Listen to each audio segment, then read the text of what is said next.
Hey there to all my digital peeps out there, my fierce spirited entrepreneurs, and pretty much anybody that is into freedom lifestyles and wanting to know how to create a freedom lifestyle. So I have a question that I know a lot of people want an answer to.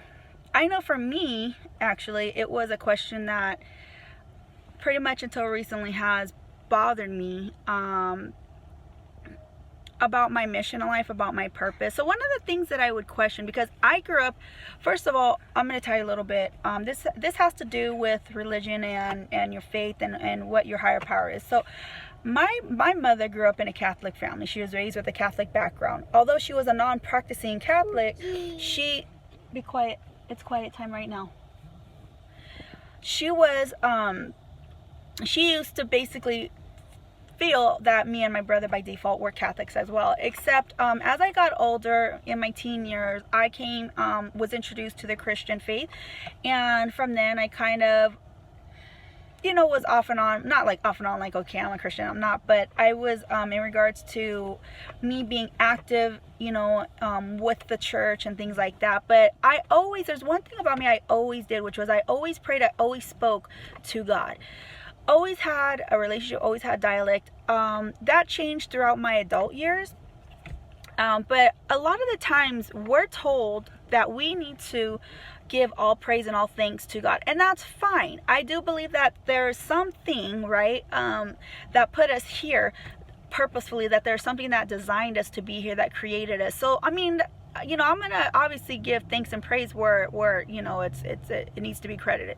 That's not my issue. But my issue is when I start to feel guilt behind when I say these I statements, like how I did this or I did that. And I used to feel like I always had to justify.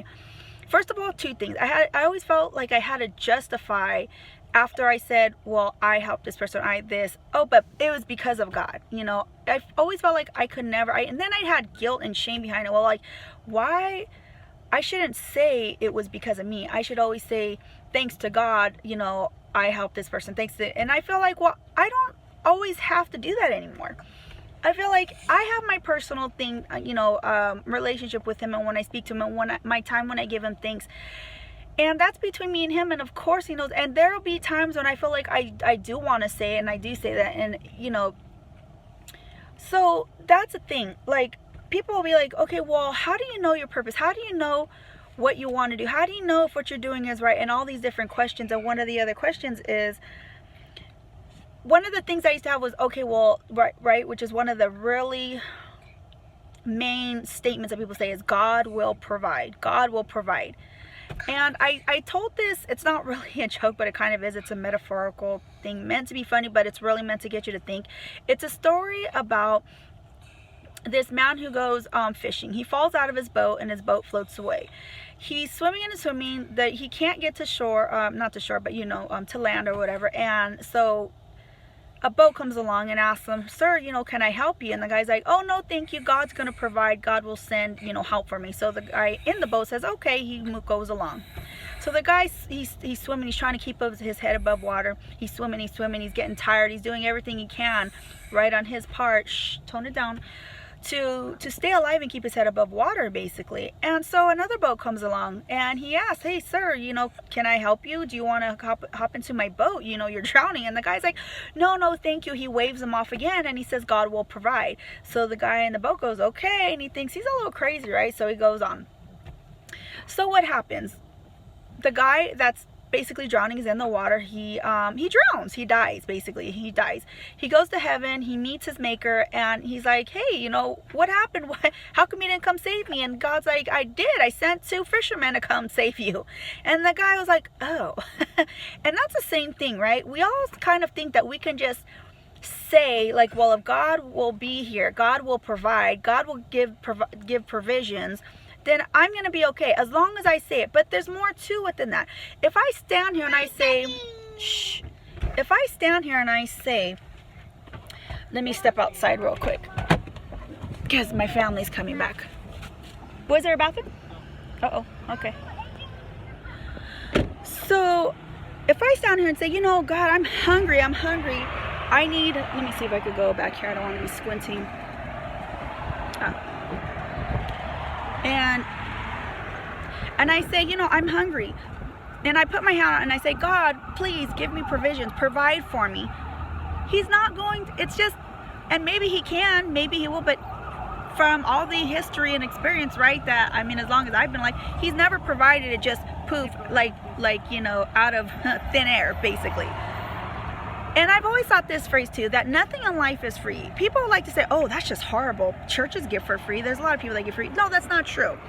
People do not give for free, no matter what you say. One thing I've heard is there's always a value exchange for what is given out, always. And that could be something as vague and as ambiguous and as intangible as just wanting to receive a good feeling in your heart, wanting to feel like you're a good person. So there's always a trade-off. It may not be money, it may not be possessions or products or things, but it's something. It may not be a service, but there's something that is always going to be exchanged for what you put out into the world. And there is a big, this big old pigeon always keeps wanting to come up to me. So I just want you to think, I want to provoke you to think and to use your brain and to think, like, if this is a sign that you've been waiting for, if there is somebody that is speaking, I don't want that bird to peck my ankle or something. Okay. That is speaking your language or speaking to something that touches your spirit, that touches your soul, that is making you really think and touch a certain emotional part of you, then maybe that's something you need to look into. Maybe that's your sign. Maybe that is your, what do I want to say? I don't really want to say your salvation, but maybe that is something that is going to help lead you to where you need to go, to where you want to go, to what you've been asking God for. You've been asking God, and you've been praying, and you've been telling him, God, give me what I need. Help me. I need you. And so he presents himself in these different forms. He presents himself maybe, you know, with the $20 bill on the floor. He presents himself in maybe, you know, nature. He presents himself in your dreams. He presents himself, hey, here's a crazy idea, through other people. Hi. And for a long time, I used to get this, I was just telling my husband, I used to get this weird message in my head, right? Ever since I was a kid, God's warrior used to be, and I used to get bullied a lot. And I used to think, well, dang, maybe that's why, because I feel like I have to be a protector of people, and I have to always defend myself, and I have to always stand up for people and the little guy and this and that, and for all the bad that's going on because of that. But no, it's deeper than that. It's deeper than that. I went through being bullied because that's the process I had to go through to come into my warrior state, to come into my warrior presence and my being of God's warrior. And for a long time I used to feel like, who the heck am I to be God's warrior? Who am I? I'm nobody. Like, and then I would start doubting myself and down talking myself and saying, like, you know what, like, you're just crazy. You're nobody. Why do you think that you can be a warrior of God? But why not? I don't understand, like, what is this message put into me for? And, you know, here's the thing. Every gift and every message that is put inside of us is personal to each of us. So how can anybody from your mother to your sister to your father to your best friend to your teachers, right? Anybody outside of you tell you what you are meant to be doing, even your mentors and even your coaches and even people you look up to and people that are successful. They can give you these keys and tools, but at the end of the day, they cannot tell you who you are meant to be. They cannot tell you what you are meant to be doing. That is your job. That's your mission, and that's for you to go out there and to find out and to decide, right?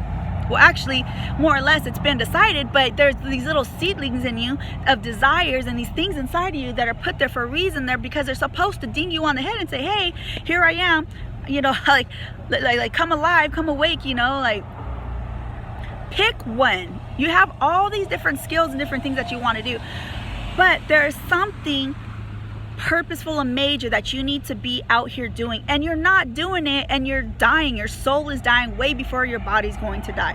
But eventually your body will die because everything suffers from inward out. Okay?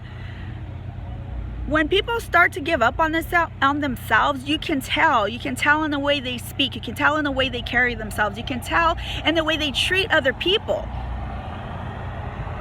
So, you know, hopefully this video speaks to you. I'm telling you right now to open your eyes, to get a clue that, you know, your signs are all around you.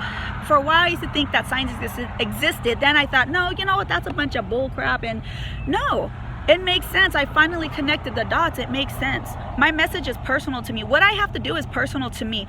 What I'm supposed to be helping others with is personal to me. And I finally come into like basically Nicole always says awakening, and that's exactly what it is. I've come into awareness, and it's like, it's not just that, but I've come into the truth. I've come into like acknowledging and accepting. That's more what it is. It's not even an awakening for me. It's like I've always known this, and I think but a lot of you out there know, right, what you need to be doing, because it's been poking at you, it's been pricking you in your side, it's been, you know, coming in and out of your mind and your life, because it's like you're not doing what you're supposed to be doing.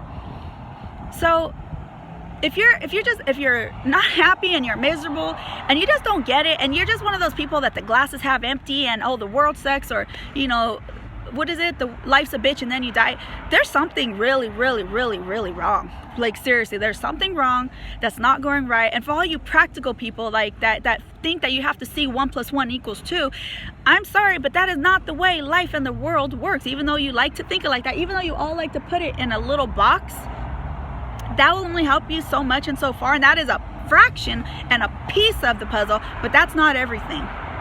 Okay, there's something more beyond what we can see that is here helping us, that is guiding us.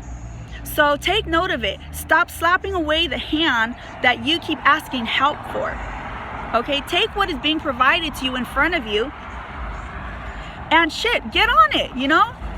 So that's my spill for today. I was inspired to speak on that, to speak for you. That's what was put through my heart, because I am God's warrior, and I identify with the phoenix who dies over and over. And I felt like I have died multiple times to rise from the ashes and to become reborn over and over again, to get to the next better version of me. Not just the next better version of me, but the me that I'm meant to be before I die and pass on and go into the next phase. Okay, so this is my hand, this is my olive branch to you. I am telling you, contact me, connect with me. I'm here for you. I'm ready to take on a couple of one-on-one clients. So, and my time is limited and it's precious, and it's, you know, and it's valuable to me. So, you know, everybody I'm not going to connect with, and everybody I'm going to see right through you and see if you're even ready to go to the next level from where you're at. So, you know, but hey, take your chance, reach out to me, make a decision. That's all it is. It's not chance anymore. It's not coincidence. It's not serendipity. It is making a decision. Are you going to honor that message and that gift and that personal mission that's inside of you? Or are you going to keep ignoring it and then keep complaining about your life when you're unhappy?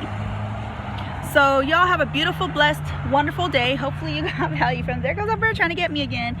And wherever you are in this world, wherever you're at, morning, noon, night, afternoon, whenever you're watching this, have a beautiful, blessed day. Try something new. See where it takes you. Be kind to yourself and to others. And always remember, be a free spirit. Have a brave heart. I will catch you in the next video. Bye.